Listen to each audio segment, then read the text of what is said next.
सम्माननीय संचालक जी और यहाँ पर विराजमान परमात्मा के जिज्ञासुओं के लिए मैं हाथ जोड़ करके राम नाम सा करता हूँ। राम नाम गुर गोविंदो खड़े काके लागू पाए बर हारी गुरु आपकी गोविंद दियो मिला। गुरु विश्वास है, आपने गुरु किया और उस पर विश्वास नहीं किया तो सब कुछ बेकार है।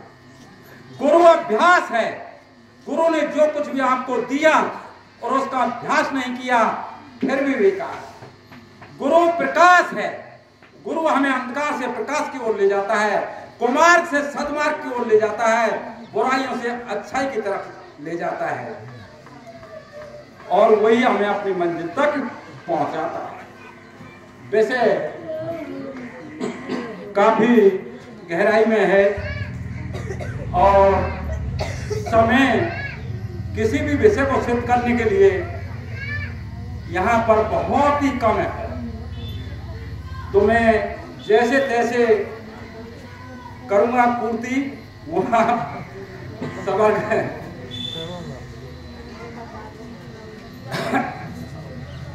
ऋग्वेद का एक मंत्र कहता है, एकम सत्यम विप्रा बहुधा वदन्ति।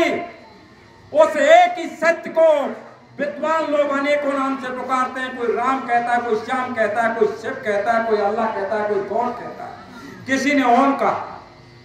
परम सत्ता एक है।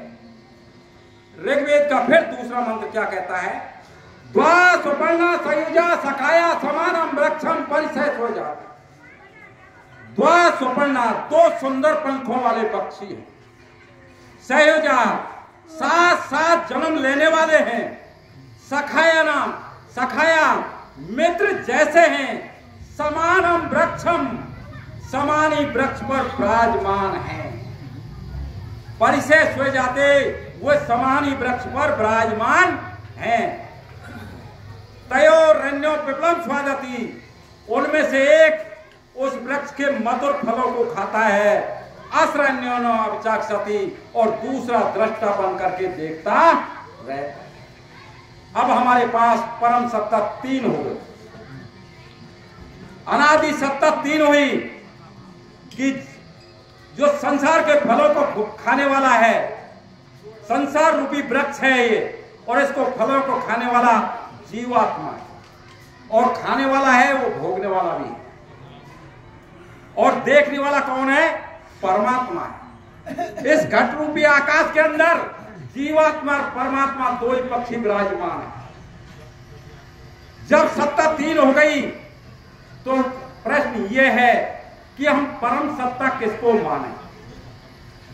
फिर हमारे गीता जी में क्या कहा है, मैं अध्यक्षण प्रकृति सुयते से चराचरम हेतु नानेन कौनते जगत भी परिवर्तते। हे अर्जुन, मेरी अध्यक्षता में प्रकृति संपूर्ण चराचर जगत को रखती है, जिससे ये जगत परिवर्तित हो रहा है, अर्थात संसार सरक रहा है। आगे जब हम साइंस शास्त्र में देखते हैं तो वहां पर प्रकृति और पुरुष दो तत्वों की प्रधानता है, और यहां भी जड़ और चेतन की प्रधानता है।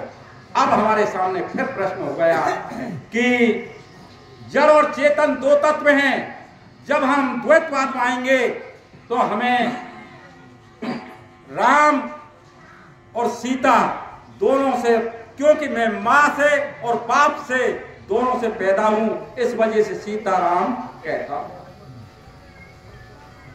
और राधा और कृष्ण वहां भी हमारा दो, लेकिन जड़ अपने आप क्रिया नहीं कर सकती। अब परम सत्ता एक ही रहेगी, क्यों, चेतन के बिना जड़ में कोई क्रिया नहीं।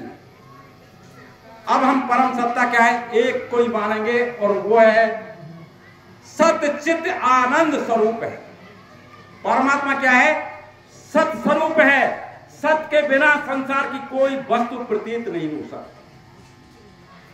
चेतन एकमात्र ज्ञान स्वरूप वही है, उसके अलावा और सब अज्ञान ही अज्ञान है, और एकमात्र आनंद स्वरूप वही है, और बाकी सब संसार के सुख है, या आनंद नहीं।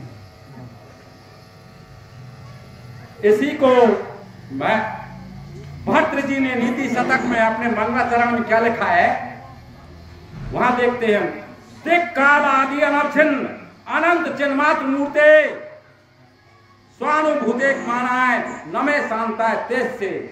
मैं उस तेज को प्रणाम करता हूं जो दिव्य है। उसका स्वरूप क्या है? दिव्य है, प्रखर है। उस तेज को मैं प्रणाम करता हूं। संसार के जितने भी तेज हैं सब चकाचौंध करने वाले हैं, और परमात्मा का तेज आनंद देने वाला, शांति देने वाला है। ओम नमे शांताय, शांति प्रदान करने वाला है, और संसार के जितने भी तेज हैं सब चकाचौंध करने वाले। ऐसे तेज के लिए भी प्रणाम करता हूं। उस तेज को कैसे जाना जाए उसके बारे में लिखा है, स्वानुभूते माना है, उसे अपने अपने अनुभव से ही जाना जाता है। जिसने परमात्मा का जितना ध्यान किया, पूजा पाठ अध्ययन किया, वो उसको उतना ही जान पाया। वो तेज दसों दिशाओं में है और दसों दिशाओं से परे भी है। वो तेज काल के तीनों खंडों में, वो तेज भूत वर्तमान भविष्य सब में व्यापक है और उससे परे भी है। और ना तो उसे दिशाएं बांध सकती, ना काल ही इसको बांध सकता। उसकी सीमाएं ये नहीं है। वह अनंत है, परमात्मा अनंत है, उसकी कोई सीमा नहीं है। आगे कहा है, चिन्मात्र मूर्ते, वो ज्ञान स्वरूप है। हम सब जितने भी हैं यहाँ पर विराजमान, सब 5 तत्वों की मूर्तियां हैं। पंच क्षितिज जल पावक गगन समीरा, पंच रजत ये अधम शरीरा। ये जो हमारा शरीर है ये 5 तत्वों का है, और परमात्मा सिर्फ ज्ञान स्वरूप है।